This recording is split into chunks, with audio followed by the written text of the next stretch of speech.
¿Qué pasa cuando una mujer entra a una cárcel por razones políticas? No hablamos solamente de perder la libertad. Para muchas venezolanas, la prisión también ha significado violencia sobre el cuerpo, separación de sus hijos, ruptura de la maternidad, miedo por sus familias y secuelas que permanecen incluso después de salir. La documentación internacional sobre Venezuela revela además una realidad que obliga a mirar más allá de las cifras. La represión no siempre afecta de la misma manera a hombres y mujeres. Para entender qué significa ser presa política, hay que revisar los antecedentes, pero también escuchar a quienes lo vivieron en carne propia. En el momento de que me secuestran me agredieron porque fue muy brusco. Y a mi hija también, mi hija quedó toda moreteada, ella se orinó. Y en eso, bueno, ahí entré en crisis y me puse a llorar, me empecé a pensar, Dios mío, ahí empecé a llorar y llorar. Cuando yo salí que me bañé, yo me puse ese ejercicio. Yo me ponía ese ejercicio porque parecía que me iba a volver loca, ¿sabes? Y en ese momento yo le decía, mira, pero denme una llamada, por favor, porque para que mi hija estará como loca, ya no sabe de mí. Las mujeres son minoría dentro de la población considerada presa política en Venezuela. El 10 de agosto de 2026, el Foro Penal contabiliza 391 presos políticos, 365 hombres y 26 mujeres, apenas alrededor del 7% del total. Pero el número cuenta solamente una parte de la historia. La Misión Internacional Independiente de Determinación de los Hechos de Naciones Unidas ha advertido sobre impactos diferenciados por razones de género y documentó entre 2024 y 2025 casos de mujeres sometidas a violencia sexual y de género en contextos de detención. Por eso la pregunta no es únicamente cuántas mujeres están presas, sino qué puede ocurrirles específicamente por ser mujeres una vez que quedan bajo custodia del Estado. Existe además otra particularidad. No todas las mujeres perseguidas tenían una exposición políticamente evidente. Entre los casos aparecen dirigentes, defensoras de derechos humanos y periodistas, pero también trabajadoras, militares, comerciantes e incluso familiares de personas buscadas por las autoridades. Emirlendris Benítez es uno de los ejemplos más extremos. Según la organización, fue torturada bajo custodia, sufrió lesiones que dejaron secuelas físicas permanentes y su embarazo fue interrumpido sin su conocimiento ni consentimiento. En 2022 fue condenada a 30 años de prisión. Su historia plantea una dimensión adicional de la persecución. Una persona puede convertirse en objetivo no solamente por su propia actuación política, sino también por acusaciones, relaciones o vínculos con terceros. Bueno, cuando salí, ellos de una vez me agarraron por las manos, me jalaron, me sacaron para acá, para la sala. La mayoría eran hombres, cosa que no concibo en el sentido de que, según tiene que haber femeninas para hacer. Había una sola mujer en el procedimiento y eran como 30, 35 hombres. Después en el interrogatorio, pues, lo que ellos saben hacer, pues amedrentar, me ofrecieron corrientazos, que si no hablaba iban a golpear a mis hijos delante de mí. Una vez cerrada la puerta de una celda, el Estado pasa a ejercer un control casi absoluto sobre la detenida, dónde duerme, qué come, cuándo recibe atención médica, cuándo puede comunicarse y en muchos casos, cuándo puede ver a su familia. Es allí donde el género puede convertirse en otro instrumento de sometimiento. La misión de la ONU ha documentado desnudez forzada, insultos y amenazas sexistas, requisas invasivas, violencia sexual, explotación y violencia reproductiva contra personas detenidas. En el caso de mujeres privadas de libertad, también señaló posibles actos de esclavitud y transaccional coercitivo a cambio de mejores condiciones de detención. La conclusión es especialmente grave. Estas prácticas no pueden analizarse únicamente como excesos individuales, sino dentro de patrones de humillación, deshumanización y sometimiento. Esto no significa que los hombres no sean víctimas o violencia. Significa que existen mecanismos de violencia cuyo impacto puede adquirir características específicas cuando la víctima es una mujer. Bien sabemos que aunque la violencia física pueda producir secuelas graves, la violencia psicológica tiene mucho más impacto, no porque sea más terrible, sino porque se utilizan otros mecanismos.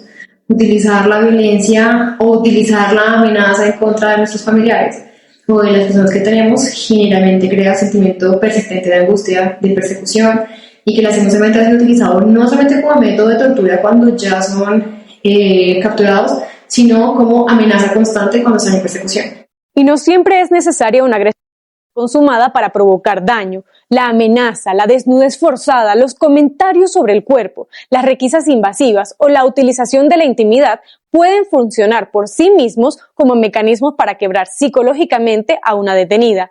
Pero existe otro punto especialmente sensible: los hijos. Para una madre, la cárcel no necesariamente termina en los límites de la celda. Mientras ella permanece encerrada, sus hijos continúan afuera, y la incertidumbre sobre quién los cuida, qué les están diciendo, cómo están viviendo su ausencia o si también pueden ser objeto de represalias, abre otra dimensión del castigo. Según la misión de las Naciones Unidas, las consecuencias de la detención se extienden a las mujeres de las familias. Madres, esposas y hermanas de personas encarceladas terminan asumiendo de manera desproporcionada tareas de cuidado, alimentación, trámites, visitas y búsqueda de justicia. Cuando la detenida es precisamente la mujer que sostenía parte de esa estructura familiar, el efecto se invierte. Su ausencia obliga a reorganizar toda la vida doméstica. La prisión deja entonces de afectar únicamente a quien está detrás de las rejas. Quieto todo el mundo, yo soy Dinora Hernández, soy miembro del comando de campaña de María Corina Machado, soy diputada de la Asamblea Nacional 2015, identifíquense ustedes. ¿Quiénes son ustedes? Allí entonces salió la mentalidad de esa mujer que pocos creen que tenemos, pero que sí, era una mujer que ya estaba haciendo política en ese momento, que estaba ejerciendo ciudadanía y que no estaba en el piso desmayada de que, ay, las mujeres somos débiles. ¿No? ¿Quiénes son ustedes? Ellos no respondieron, no los veía, tenía pasamontañas. La maternidad puede convertirse en un mecanismo de presión. No es necesario agredir físicamente a un hijo para utilizarlo contra una detenida. Puede bastar con impedir una visita, negar información, amenazar con consecuencias para la familia o hacerle sentir a una madre que sus hijos están desprotegidos mientras ella permanece encerrada. Amnistía Internacional documentó que entre los casos de detención política estudiados entre 2018 y 2022, hubo personas perseguidas no solo por su actividad política, sino también por razones relacionadas con el género o por vínculos con familiares terceros considerados sospechosos por las autoridades. La amenaza deja entonces de concentrarse únicamente en la detenida, puede trasladarse hacia aquello que más teme perder. La discusión jurídica no comienza ahora. La Misión Internacional de la ONU sostiene que las detenciones arbitrarias en Venezuela pueden involucrar distintos niveles del aparato estatal, desde su ejecución hasta su procesamiento y prolongación. La investigación internacional sobre Venezuela ha señalado que existen bases razonables para considerar que desde al menos 2017 se han cometido crímenes dentro de la jurisdicción de la Corte Penal Internacional, entre ellos encarcelamiento, tortura y violencia. Por eso determinar responsabilidades no implica observar solamente lo ocurrido dentro de una celda, también obliga a establecer a quién detuvo, quién interrogó, quién permitió los abusos, quién sostuvo la privación de libertad y qué instituciones hicieron posible su continuidad. Enfoque de género en las internas, tanto a nivel general como de las presas políticas, es un tema que en nuestra realidad venezolana se conecta con todo el problema multisistémico que está viviendo hoy nuestra sociedad. ¿Por qué? Porque las familias, para visitar a su familiar que está detenido, una mujer que de repente tenga a sus hijos que no ha visto, comienza a sufrir esas ausencias porque se le imposibilita a la familia visitarla con frecuencia. El caso de Mirlendris Benítez concentra muchas de estas dimensiones en una sola historia. Fue detenida en agosto de 2018 estando embarazada. Amnistía Internacional documentó tortura bajo custodia y lesiones tan graves que posteriormente necesitó una silla de ruedas para movilizarse. A ello se sumaron años de prisión, problemas médicos, dificultades para acceder a atención adecuada y una condena de 3 décadas. Detención, tortura, violencia reproductiva y daño físico y separación familiar. Pero después de casi 8 años quedaba todavía otra etapa: salir de prisión. El 14 de agosto de 2026 comenzó una nueva ronda de excarcelaciones en Venezuela. El gobierno anunció 131 personas beneficiadas con medidas alternativas a la privación de libertad. Las organizaciones defensoras de derechos humanos han advertido, sin embargo, que una excarcelación bajo medidas restrictivas no necesariamente equivale a libertad plena.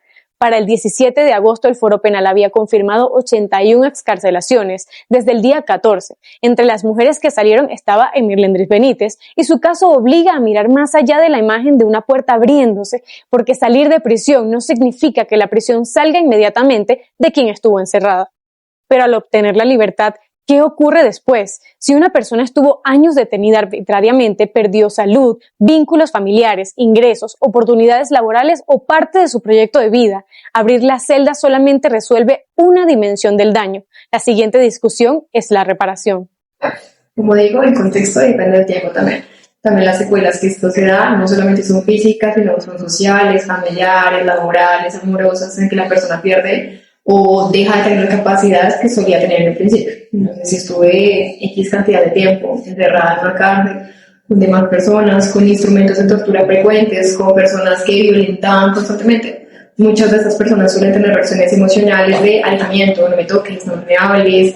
Y hay una mujer que tampoco puede quedar fuera, María Lourdes Afiuni, la primera presa política del chavismo. Su caso muestra que el castigo también puede prolongarse desde los tribunales. Estuvo más de una década sometida a un proceso marcado por retrasos, cambios de jueces y decisiones cuestionadas, que el TSJ ratificó su condena en 2020.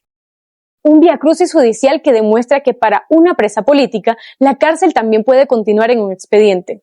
Y hoy día yo pediría a quien detenta el poder que decrete un indulto generalizado por la libertad de todos los presos políticos. Eso es una facultad, sin entrar en discusiones de legitimidad o no, es una facultad de quien está detentando el poder en este momento. Ser presa política en Venezuela puede significar mucho más que perder años de dejar atrás una reja. Para una mujer, la represión puede alcanzar espacios profundamente íntimos: el cuerpo, la maternidad, los hijos, la familia y la propia identidad. Por eso hablar de género no es colocar una etiqueta adicional sobre la represión, es entender cómo opera cuando una mujer es perseguida por razones políticas, pero además es humillada por ser mujer, amenazada desde su condición de madre o sometida utilizando su cuerpo y sus afectos. El castigo adquiere otra dimensión. Algunas ya recuperaron la libertad, otras continúan esperando, pero incluso para quienes salen, la historia no termina frente a la puerta de la cárcel.